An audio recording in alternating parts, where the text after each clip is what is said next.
president of and vice president of a family association in France. So how much proportion of money is spent on gambling? And what are your means of finding a way out of all this?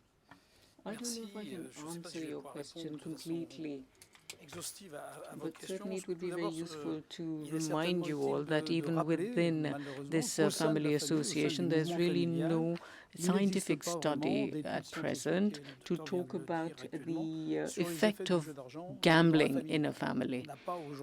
There's nothing that really gives us any clarification, or at least we are unaware of it. What we do know is that Mr. Loringer, Lopsinger, and Beckett said right in 1996 that a person showing problems with gaming actually generates between 8 or 10 other people in his surrounding area who find their lives impacted by it. Now, this is a reality. And as a result, we must account for the fact that there are 7 or 8 other people who are also implicated, you know. So, to be more clear, when a member of a family is a victim, you know, of gaming, we find very commonly that children are often the first victims. And for us, it's extremely important, considering that we have a family association, that we talk about it. We find that family connections are ill-used and that social connections as well, social relations are gradually destabilized and destroyed, and that very quickly all imminent risks of financial destabilization appear on the scene. Then that's why I would talk about a preventive approach that should be taken way ahead of time rather than corrective approaches. And this is valid for the protection of these players, and it should be realized that it has a great impact on family and family relations. As far as protection of minors is concerned, I would say that there is a very solid legal framework insofar as gaming is concerned, and it was mentioned this morning that there's regulated online games and that access to minors in this field is relatively safe or secure, even if there are risks.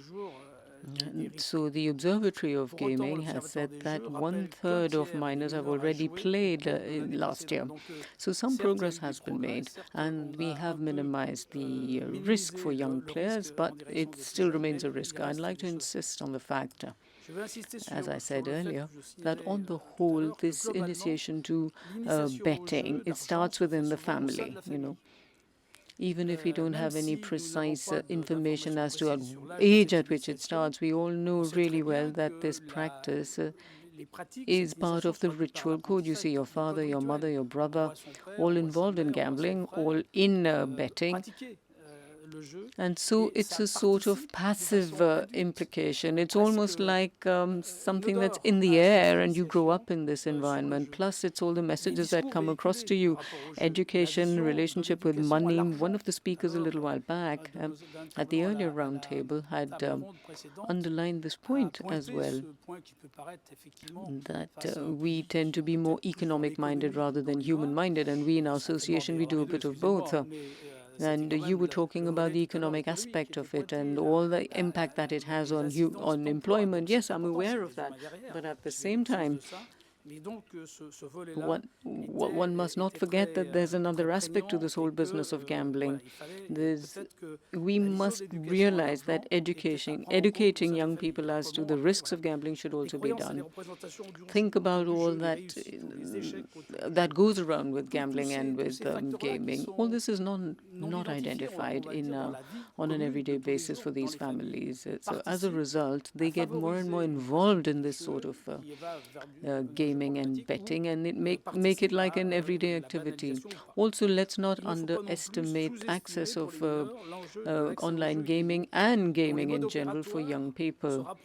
The use of internet, social networks, all these influences. And as you heard this morning, smartphones, everyone has a smartphone in your pocket. The youngest of all have these smartphones, and so as a result, it's made the eventual use of games more democratic. As for the impact is concerned, as far as indebtedness goes, the Bank of France has estimated it at about 3%.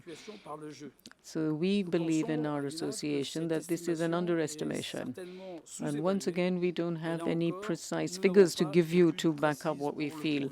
For our association, while gambling doesn't necessarily lead to indebtedness, let's not forget that playing or laying bets gives rise to expenditure.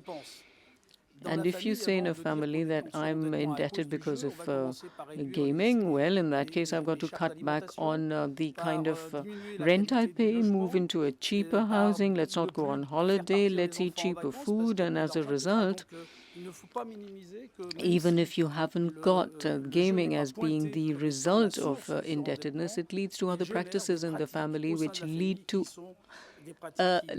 deteriorated quality of life. Within families, these options that families take give rise to suffering for those who don't play, for spouses and children, as I've mentioned, and therefore it's extremely important to identify this sort of situation, and therefore we congratulate the Observatory of Gaming for having done what they've done in order to spot these problems early enough. This has been done thanks to the 2010 law by Arjel and also by advertising on the advertising campaigns on this, plus the commitment of CSA, Arjel, and Jest, on other associations which have actually now worked very hard at helping the most vulnerable in this field. Now, talking about sports bets, it's something that's become an everyday habit. You hear reporters and commentators in matches really talk about the gaming, and that is not treated as being advertising. But children, while they're waiting to watch a match, they are listening to all this. They are listening to this sort of insidious propaganda. It makes it something commonplace, and so as a result, it's involved in this the risk that the most vulnerable of them are facing. So very quickly, in terms of conclusion, I would say that it's extremely important to strengthen training and education as to the risks of gaming and gambling, and also spot, as we said, all those who have a sort of predestination, let's say, to falling into the clutches of abnormal gambling. We must have schools and associations, working voluntary organizations. They're all trained and they're there to help you to help the family also in its relationship with gaming. We must also be extremely careful with the very vulnerable players, which are young adults. You'd mentioned them. You talked about teenagers who are seeking their own identity and who try everything to see if they are for it. So people who are going through all sorts of professional, emotional, family instability are also more vulnerable to this, can fall victim to this. So let's not forget that we also have to defend the rights of people, including those who are vulnerable, those who are in a fragile condition. So as a result, it would all mean that this person must also be in command of his own decisions, of his own life and destiny, and his way of re-entering social life. And for all this, we need to have some sort of financial backup also. So for us, we are mediators. We are mediators in a family. Though we cannot really intervene in a matrimonial relationship, in a conjugal relationship, or in a relationship between children and parents, but we have to help to mobilize all the social organizations around to do their best. Thank you.